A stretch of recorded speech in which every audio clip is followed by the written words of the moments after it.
Hello guys, তোমরা সকলে কেমন আছো বলো? আশা করি প্রত্যেকেই ভীষণ ভালো রয়েছো। আজকে আমি আবার চলে এসেছি নতুন একটা টপিকের উপরে, নতুন একটা ভিডিও নিয়ে। অবশ্যই তোমাদের এই ভিডিওটি ভালো লাগলে একটা লাইক করে দেবে। চ্যানেলটি যদি নতুন কোনো বন্ধু হয়ে থাকো অবশ্যই চ্যানেলটি কিন্তু সাবস্ক্রাইব করে নিতে একদম ভুলবে না। তো চলো আজকে মূল ভিডিওতে ঢুকে পড়ি। আজকে যে বিষয়ের উপরে তোমাদের সাথে কথা বলতে এসেছি, অবশ্যই তোমাদের সেই বিষয়টির উপরে জানাটা কিন্তু খুবই জিজ্ঞাস্য একটা ব্যাপার রয়েছে। সেই ব্যাপারটা নিয়ে কিন্তু চলে এসেছি। তোমরা সকলেই বলছো না যে টিনা হচ্ছে যে কাবাব মে হাড্ডি, দাদা বৌদির সংসারে কাবাব মে হাড্ডি হচ্ছে টিনা কিন্তু সর্বনাশ করছে তার দাদা বৌদির সংসারটাকে। টিনা শেষ করে দিচ্ছে তার দাদা বৌদির সংসারটাকে। এইভাবে চলতে থাকলে একদিন না একদিন ওর দাদা বৌদির সংসারে কিন্তু টিনার মতনই কিন্তু শেষ হয়ে যাবে। টিনা যেরকম নিজে হাতে নিজের সংসারটাকে শেষ করে দিয়েছে, সেইভাবে কিন্তু ও কিন্তু নিজে হাতে নিজের দাদা বৌদির সংসারটাকে শেষ করে দিচ্ছে। এটা করা উচিত নয় টিনার। এই সমস্ত কথাই তোমাদের মনের মধ্যে চলছে, আমি জানি। এই সমস্ত প্রশ্নের উত্তর নিয়ে কিন্তু আজকে আমি চলে এসেছি তোমাদের সামনে সেই জিনিসটা আনার জন্য। তো একটা কথা বলো তো, যদি কোনো গরু ঘর পোড়া হয়, সে দেখবে লাল মেঘ দেখলেই কিন্তু ভয় পায়। আমি এখানে কাউকে গরু এই উদাহরণ দিচ্ছি না, আমি এটা বলতে চাইছি যে গরুরা কিন্তু ঘর পোড়া হলেই সে কিন্তু মানে যদি লাল মেঘ দেখে না, সে কিন্তু এটা হচ্ছে যে সে কিন্তু ভয় পেয়ে যায়। এটা আমাদের কিন্তু প্রবাদ বাক্যের মধ্যেই রয়েছে। সেখান থেকে টিনা তো এইরকম কাজ করেই ফেলেছে। টিনা তো নিজে হাতে নিজের সংসারটা ভেঙেই ফেলেছে।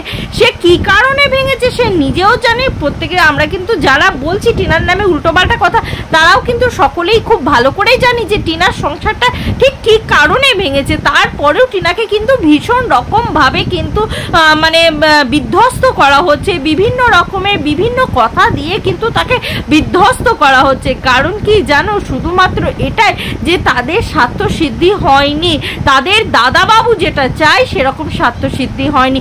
টিনা যদি চুপচাপ সেই অত্যাচারগুলো মেনে নিত, টিনা যদি চুপচাপ সমস্ত কিছু সহ্য করে নিত, তাহলে টিনার পক্ষে টিনা যে কাজগুলো করেছে সেগুলো ঠিক থাকতো। কিন্তু না, টিনা সেগুলো মানেনি, সেই অত্যাচারগুলো মানেনি। সে কি চেয়েছিল? নিজে একটু শান্তিতে থাকতে চেয়েছিল, সেই জন্য সে চেয়েছিল তাদের কাছ থেকে দূরে আসতে। তার ফলে তাকে কতটা বিধ্বস্ত হতে হচ্ছে সেটা তোমরাও খুব ভালো করেই জানো। এই যে বিধ্বস্ত ওকে নিজের লাইফ দ্বারা ও নিজে অনুশোচনা করে ভোগ করছে, সেই জিনিসটা তোমরা বলো। আর কি সে চাইবে তার দাদা বৌদির জীবনে সেটা আসুক যেটা সে নিজে সহ্য করছে? সেটা অন্ততপক্ষে কখনোই সে চাইবে না। বৌদির ক্ষেত্রে বাদই দাও, আমি নিজের দাদার জন্য বলছি।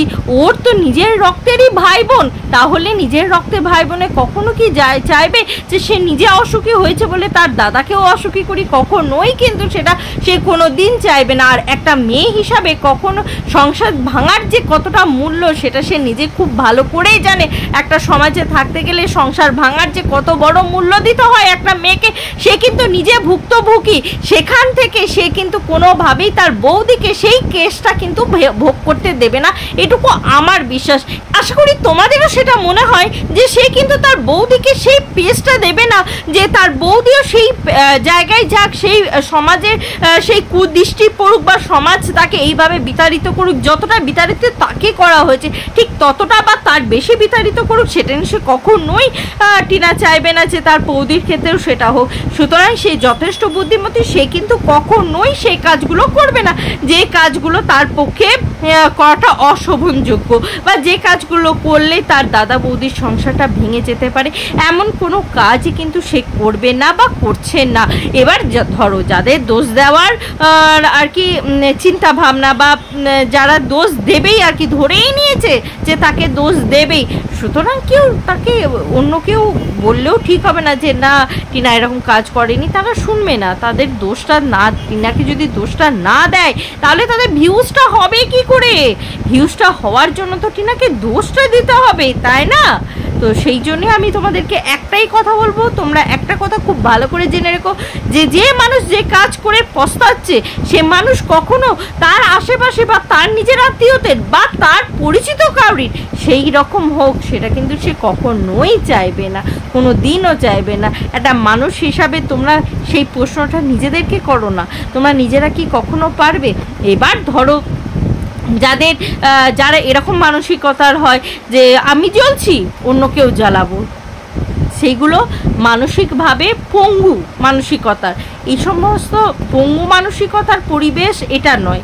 যারা পঙ্গু তাদের জন্য তারা অসুস্থ, তাদের জন্য হসপিটাল রয়েছে তাদেরকে সুস্থ করার জন্য। কিন্তু এটা সুস্থ স্বাভাবিক মেন্টালিটিতে এটাই বলে যে যে মানুষ ঘা খেয়েছে সে মানুষ অন্য মানুষকে ঘা দেওয়ার আগে 1000 বার কিন্তু ভাববে। তো ভিউয়ার্স, তোমাদের যদি মনে হয় যে তোমাদের দিদি একদম যুক্তিযুক্ত কথা বলেছে, অবশ্যই ভিডিওটিকে লাইক করবে, চ্যানেলটিকে সাবস্ক্রাইব করবে এবং ভিডিওটি তোমাদের প্রিয়জন পরিজনদের সাথে শেয়ার করতে একদম ভুলবে না। মতন আসি বন্ধুরা, আবার তোমাদের সাথে দেখা হবে নতুন একটা ভিডিও নিয়ে, নতুন একটা জোশের সাথে। ততক্ষণের জন্য টাটা।